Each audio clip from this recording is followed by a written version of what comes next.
that's an interesting thing, and I hope the club would take notice of it, but I suspect they wouldn't, because it is still, I think it's still far too much driven by money. You're exactly right. If we didn't qualify for the Champions League, in terms of the amount of less money we would earn, no one's going to go hungry. And actually, Spurs are still going to be one of the most successful clubs in the country. You try being a Lincoln City fan or a Leyton Orient fan, right, and they'll say to us, what are you lot moaning about as well? The situation comes up against Chelsea, and I would always say that's the one to win, because that's a trophy. And when we did one of the books, we spoke to Steve Perryman, the skipper of that great team in the early 80s, and he said, don't underestimate the importance of that winning mentality. Yeah. Having you've done it, and other people know you've done it as well. They take a bit more care of you too. But what should you do if you're Pochettino? If we need a result in that second leg, you're going to put your best team out, because you've got to win that competition. You get into the Champions League, and it's a cup. No professional goes out not to win a game. But if you put a team out and they travel back, and then on Sunday suddenly the cup finals are right, what's that back decision? But there are going to be people, and you can imagine the social media afterwards. Whatever he does, it's either like he was wrong for not putting a strong team out on a Thursday, or he's wrong for not putting a strong team out on a Sunday. I can't see us putting a first choice 11 out for both of those games. I can't see him being able to do that, and I think it's a really tough call. What should he do from a business point of view? Stay in a competition where you can get in the Champions League. What should you do from a football point of view? Absolutely go for winning the trophy on Sunday. So I'm probably, if we're down for the second leg, I would say, let's go for the cup final, and that will get loads of people slagging me off for saying that as well. I think it's interesting too, because when you look at what we did against Arsenal, and then we played Liverpool 3 days later, and he put out the same exact side, I almost want to suspect that he did that not just because it's his starting 11 and those are the best players, but he wants to see what this group of kids is going to do on just 2 days rest, and then you play on the third day. That's exactly the same scenario he has playing Fiorentina in the opening leg at home, and then playing West Ham 3 days later. I think that we saw Danny struggle. I think that we saw Nabil struggle, and I think that gives him a chance. 9 days later, we have rest, and I think he's going to put out a very strong side for the opening leg at home against Fiorentina, because he just wants to absolutely try to go in and batter them. Albeit, I follow a lot of Italian football. They've played a lot better without Quadrado than they did with him. And Mohamed Salah has come in there and done a remarkable job with that team. I think they've won their last 2 matches 3-1 against some pretty, I'd say average competition in Serie A, but they are going to be a formidable opponent.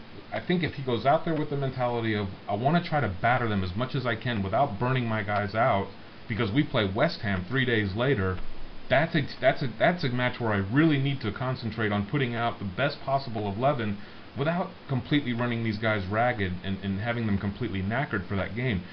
You're right, he is a very intelligent manager. I fully expect to see maybe Ben Davies and Benjamin Stambouli and a few others that maybe we haven't seen, maybe a Kirikesh.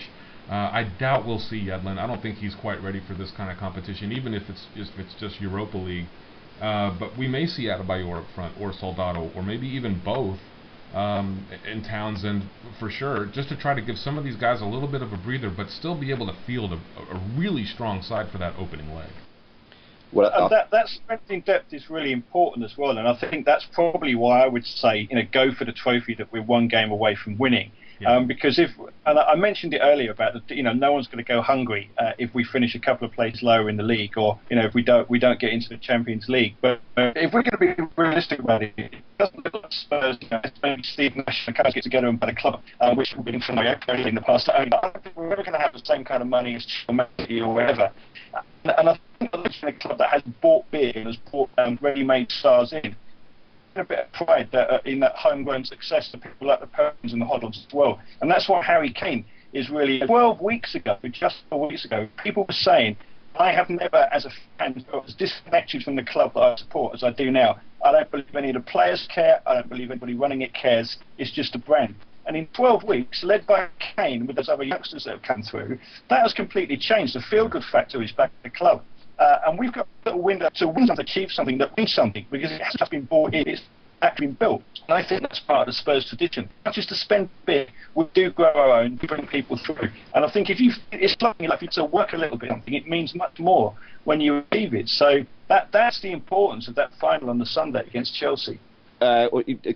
definitely with Martin. I mean, go for the trophy, go for the immediate. You know, we're in a final, so that's what we should be prioritising, if at all. I mean, you know, my attitude is to go for everything. I think professionals should go into every game expecting to win. But the trophy, if there's a trophy up for grabs, go for that. Yeah. My feeling generally about Pochettino, and I agree with what all's been said, I think he's a very smart and shrewd guy. I think he's handled things well. As an illustration, I think perhaps the simplest way to understand, like, maybe what his priorities are, I'd be very interested to see what's in his contract. And I bet that he's on, you know, a bigger bonus for getting fourth and getting the Champions League than he is for winning the Capital One Cup, winning the UEFA Cup, winning the FA Cup. Yeah. So, in a sense, you know, that's where we see what the priorities are, because that's what's built into what the club, what his employers expect. That's what they want. That's their priorities. I want to switch gears just a little bit, because I want to ask you both, and Adam, I'll start with you. When the opportunity came up, or even how did the opportunity come up that you two would start collaborating on some of the books that you've written? I know that Simon is a bit of an anorak, and I know that he wants to ask you both some questions about the books that you've written, but how did that all come about, firstly, and then even earlier than that, you know, what prompted Spurs to be a part of your lives, and how you got into the journalistic realm, if you will? Personally, how I came to it is through family connections, really, and where I grew up. I grew up 4 miles away from the stadium. I went to school about 1.5 miles from Tottenham, and my dad was a fan, and he worked at the club as well. Oh, great. He worked there for nearly 30 years, so that was my experience. That was my initial experience, was being taken along. He used to work on the gate. He was a turnstile man, and for a 3 o'clock kickoff, sometimes in those days they would open the gates up at midday, so I'd be in position at 11:30 waiting 3.5 hours for the game to kick off. So really there was no choice in the matter whether, you know, of who I was going to follow, of who I was going to support. And I grew up in an era where, you know, where I lived and where I went to school was almost universally Tottenham country. You know, I had the privilege of writing about football for a living, and then what happened is that Martin will confirm this, I think, like when I was working on a website, and we were running some articles on Spurs, and Martin was contributing some articles, and we got chatting, and then Martin came up with the idea of doing a book, and he'd had this idea bubbling along for a while about doing a book about, you know, Tottenham fans. And kind of looking at the perspective of like where the club was now, you know, its position, it had fallen down a bit. It used to be like one of the big clubs in the country, in the top 5, and it was stumbling around in mid-table. Yet support was holding up. You know, we were packing the ground out every week, so we thought there's something definitely interesting going on there. So really, that's how it all got started, and we found a publisher for We Are Tottenham was the book, and it kind of kicked on from there, really. It's interesting to me to see how you guys just kind of come together. I talked about it with Rob and Julie on how they got together to collaborate, and it's always through like a mutual friend or a mutual colleague or something like that they kind of get together, and it ends up producing something that's, you know, for the average fan like myself, it's literary gold. I can't get. I've read The Ghost twice, and I couldn't get through the first chapter without, you know, starting to tear up. And then I got, you know, Simon is a bit more of an anorak than I am, and he saves everything in clippings and has just about everything that's ever been written literary on the club. And he's shared so much with me, and it's helped me grow my knowledge. A lot of people have asked me, you've only been following the club not even hardly 2 years yet, how do you know what you know? And I was like, I can read, and I can understand what it is that I'm reading.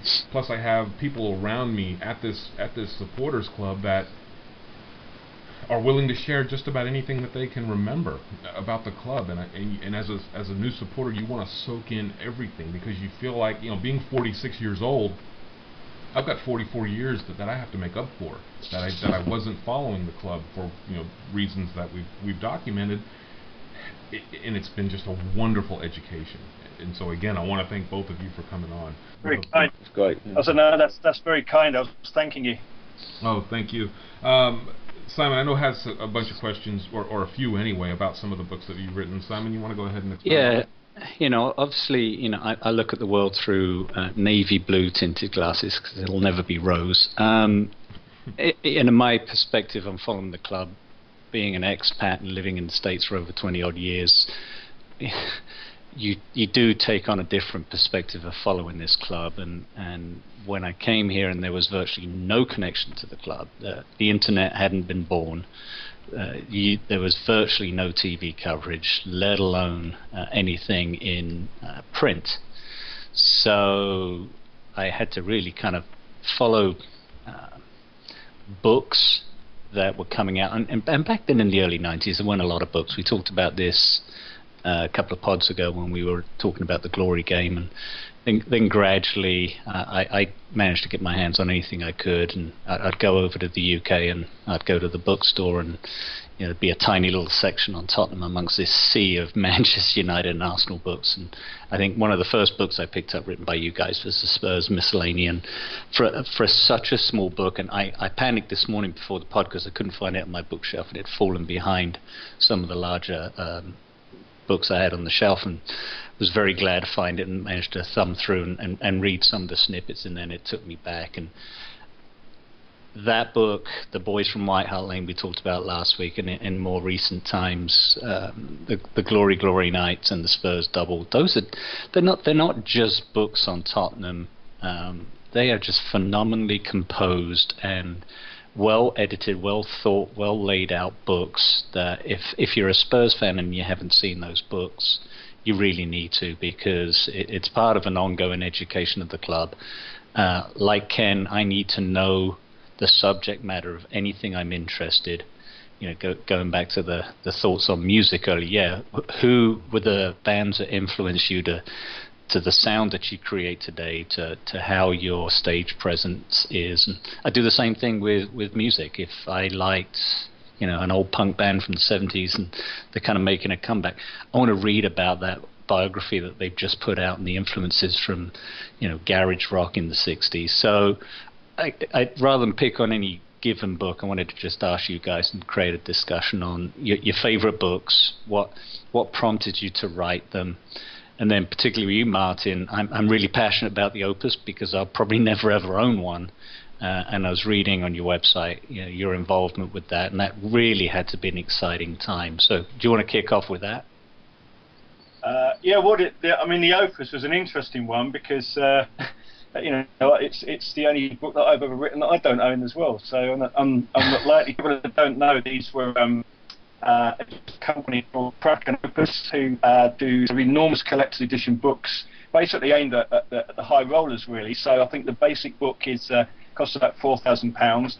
They're absolutely huge. Fill a whole desk. They're about 1,000 pages long, and they're supposed to be the most complete book on any given subject. So I think there's an NBA Opus, there's a Formula One Opus, there's Celtic, Manchester United, Spurs have all got their Opus. It's 31 400th anniversary, and by a guy called Justin Barnes, to the people who run the Sports Academy, who are football fans, they're AFC Wimbledon fans, they're sport and they're passionate about football. They don't need an editor for the Opus. Is that something that you're prepared to do, to managing edit that and to work with me? I jumped at the chance because we were working with the club, and things that we hadn't always done with the club, because we haven't always agreed with the way the club had done things, and the club hadn't always agreed with what we were doing.